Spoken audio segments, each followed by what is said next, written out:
कि मैं अपने छोटे छोटे दोनों हाथों से जोड़कर आपको नमस्कार करती हूँ। इसका अर्थ ये है, साना साना हाथ जोड़ी, ऐसे हम नमस्कार करते हैं ना, ऐसे करते हैं ना नमस्कार।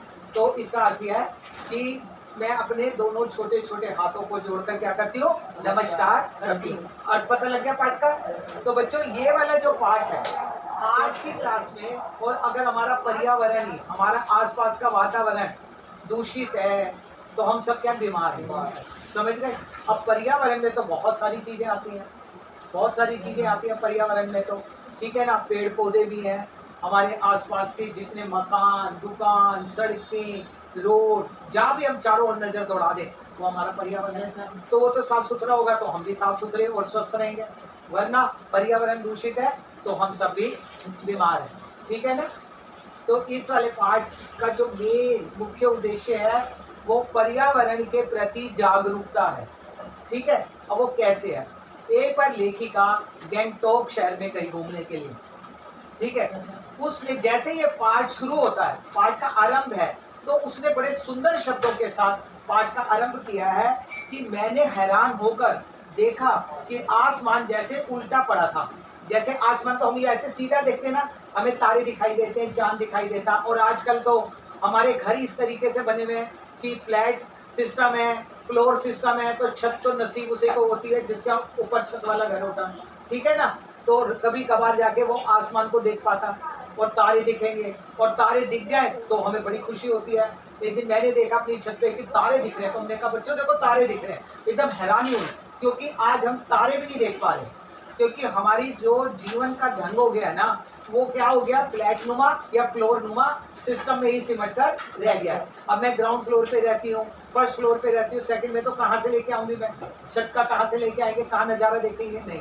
तो लेखिका भी गैंगटॉक शहर में जब गई तो उसने अपने होटल की खिड़की से जैसे ही बाहर देखा तो उसे आसमान ऐसी लगा जैसे कि उल्टा है और तारे बिल्कुल बिखरे पड़े। उसे वो दृश्य बड़ा अच्छा लगा। होता ही ऐसे है, अगर आप कहीं बाहर जाओ, मान लो स्कूल से पिकनिक पे ही जाते हो, आपको पिकनिक पर कोई ऐसी चीज दिखती है आप बड़े खुश हो जाते हो ना, कि वहाँ की जगह देखकर, बड़े अच्छे सुंदर फूल देखकर आपको लगता है वाह कितनी बढ़िया जगह, आप वहाँ पे फिर कैमरा लेके फोटो खींचने लग जाते हो। तो ऐसे लेखिका जो थी वो भी बड़ी खुश हुई, तो उसने इस पाठ में उसी स्थान के वातावरण का वर्णन कर दिया। तो देखा कि यहाँ तो इतना सुंदर, रात भी सुंदर, दिन भी सुंदर और सुबह भी सुंदर, यानी कि पूरा दिन मिलाकर 24 घंटे मिलाकर उसको सुंदरता, स्वच्छता ही नजर आई वहां पर। तो उसे क्या किया, उसने कहा कि अरे मैं क्यों ना इस पर कुछ लिख दूं, ताकि आने वाली पीढ़ियां, हम बच्चे पढ़े तो खुश हो कि देखो ऐसी जगह के वातावरण में अगर मनुष्य जब जाता है या रहता है तो वो कितना अच्छा है। और उसने वहां क्या देखा कि वहां के लोग बड़े मेहनती हैं, क्या है, बड़े मेहनती लोग हैं। तो इसलिए उसने उस शहर के लोगों को क्या नाम दे दिया, मेहनत कश बादशाहों का शहर।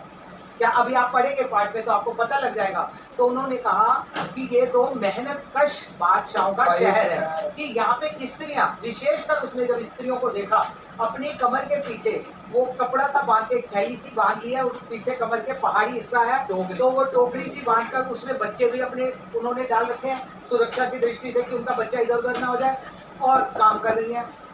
काम भी क्या कर रही है, सड़क बनाने का काम कर रही है। पहाड़ी रास्तों को काट कर सड़क बनाना कितना मुश्किल काम होता है, आपको पता है, पहाड़ों को काट कर सड़क बनाना, लेकिन वो मेहनत कश लोग, इतने मेहनती लोग कि सड़क को काट काट कर रास्ता बना रहे हैं, ठीक है। मतलब जितने दिन लेखिका वहां रही उसने वहां के लोगों को मेहनत करते हुए देखा, और वहां के लोगों के लिए एक विशेषण दे दिया, क्या दे दिया, मेहनत कश बादशाहों का शहर, ठीक है, गैंगटॉक को। तो अब प्रश्न आता है कि शहर को मेहनत कश बादशाहों का शहर क्यों कहा है, क्यों कहा है, क्योंकि वहाँ के लोग बहुत मेहनती होते हैं, वह पहाड़ों पर दिन रात कठिन परिश्रम करते हैं और अपनी जो जीविका चलाते हैं, ठीक है। उसके बदले उनको जो भी आय मिलती है, जो भी पैसा धन मिलता है उससे वो अपनी जरूरतें पूरी करते हैं, वो उनकी दिनचर्या है।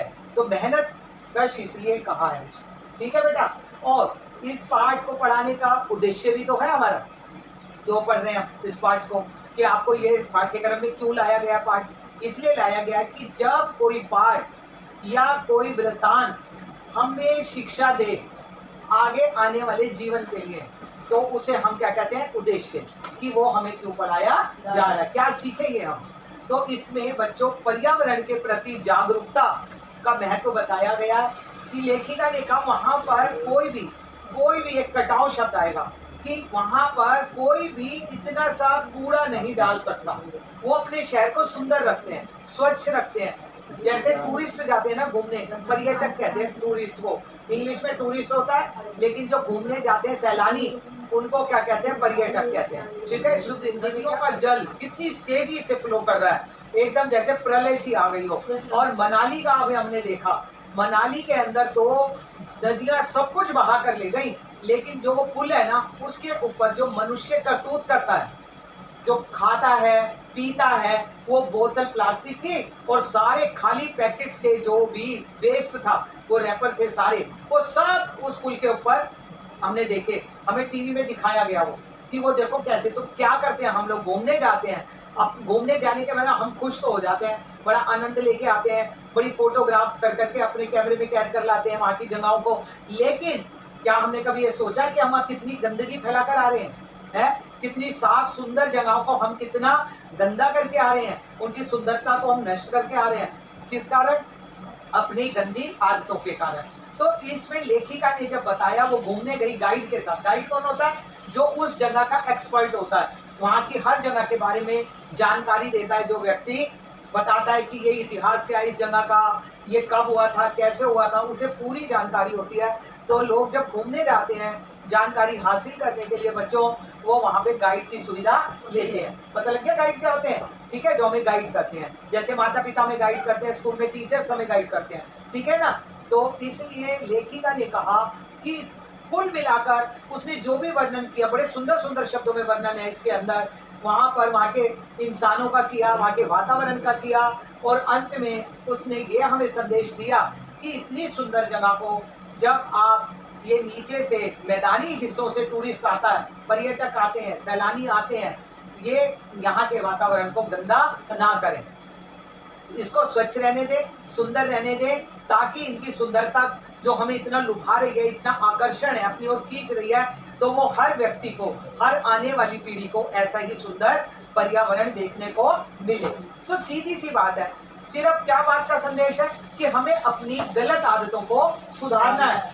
अपनी जितनी हमारे अंदर गलत आदतें हैं उन्हें सुधार लो।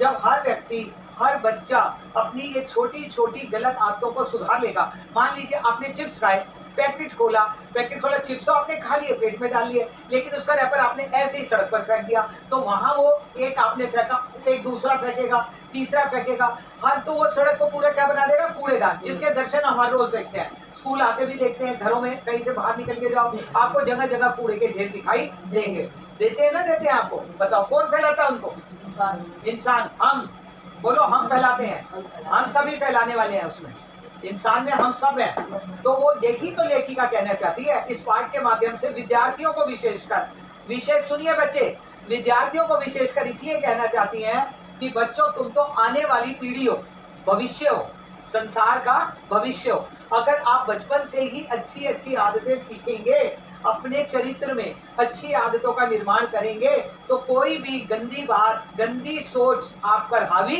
नहीं होगी, और आप उस अच्छी सोच के साथ, अच्छी आदतों के साथ अपने भविष्य का निर्माण करेंगे।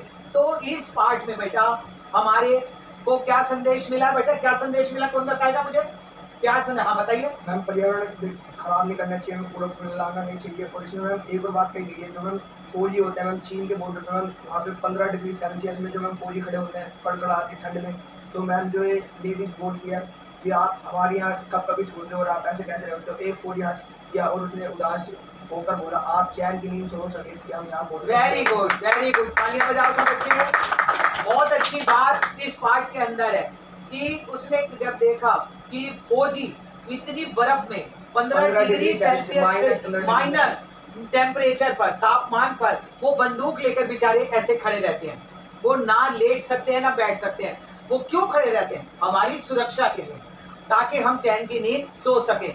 फौजी देखो कितने अच्छे होते हैं, जो हमें सुरक्षा देते हैं, ठीक है ना, माँ बाप से भी ज्यादा सुरक्षा, घर हमें सुरक्षा देता है ना, वहाँ माता पिता के संरक्षण में रहते हैं, और देश की सुरक्षा कौन करता है, बताइए। फौजी। फौजी कौन करता है? फौजी। फौजी करते हैं। अगर फौजी हमारी सुरक्षा का दायित्व नहीं ले तो हम तो आज सुरक्षित हो जाएंगे ना। तो जब उन्होंने लेखिका ने बताया कि जब फौजी हमारी सुरक्षा करते हैं तो क्या हमारा कर्तव्य नहीं है कि हम अपने पर्यावरण को सुरक्षित रखें? हम उसको बिल्कुल आज सुरक्षित नहीं होने दें। तो आज से आप सब बच्चे ये प्रण कीजिए कि हम अपने पर्यावरण को गंदा नहीं करेंगे। जो हमारे हाथ में है वो तो हम कर ही सकते हैं ना। कोई भी चीज खाकर या हमने कोल्ड ड्रिंक पी, उसको पीकर जो वेस्ट हमारी बोतल होती हैं प्लास्टिक की, उसको आप रिसाइकल कर देना, उसको ऐसे मरोड़ देना ताकि उसका यूज दोबारा ना हो। और वैसे तो आजकल टेक्निक इतनी ज्यादा बढ़ गई है, विज्ञान की तकनीक इतनी ऊंचाई पर गई है कि हर चीज का वो रिसाइकल कर रहे हैं, उन्हें चक्रण कर रहे हैं और उसको फिर यूज में लेके आ रहे हैं। क्यों? क्योंकि प्लास्टिक एक ऐसी चीज है जो ना गलती है ना सड़ती है ना वो जलती है, उसे कितना भी दबा भी दो वो एज इट इज ही रहती है। तो फिर विज्ञान ने सोचा कि इतना कूड़ा, इतना टनों कूड़ा समुद्र से भी मिला, आपने टीवी में देखा होगा कि कितना टनों प्लास्टिक का कचरा निकला, तो वो उससे सुंदर सुंदर पार्कों का निर्माण कर रहे हैं, पार्क बना रहे हैं, मिलेनियम पार्क करके बन रहे हैं। जितना भी वेस्ट होता है यानी कि जितना कूड़ा करकट है उसको फिर से रिसाइकल कर रहे हैं। रिसाइकल का मतलब पुनः चक्रण कर रहे हैं उसका, फिर से उसको आप विज्ञान में पढ़ते हैं ना साइंस के अंदर, रिसाइकल करना, ठीक है, फिर से उसी चीज का यूज करना। वो कैसे करते हैं? तो अब कितने सारे कूड़े करकट को कहाँ लेके जाएंगे वो, तो उन्होंने विज्ञान में वैज्ञानिक सोच ने यही सोचा कि इसे सही ढंग से ठिकाने लगाओ। अभी बच्चों दिल्ली के अंदर पंजाबी बाग के पास एक ऐसा पार्क बना है, वो सब रिसाइकल से ही बना है, ठीक है। रिसाइकल से आपको पिकनिक पर स्कूल की तरफ से ले जाया जाएगा, आप जरूर देखेंगे तो आपको समझ आएगा। और एक आपको ITO की तरफ, आप लक्ष्मी नगर की साइड जाते हैं, वहाँ एक मिलेनियम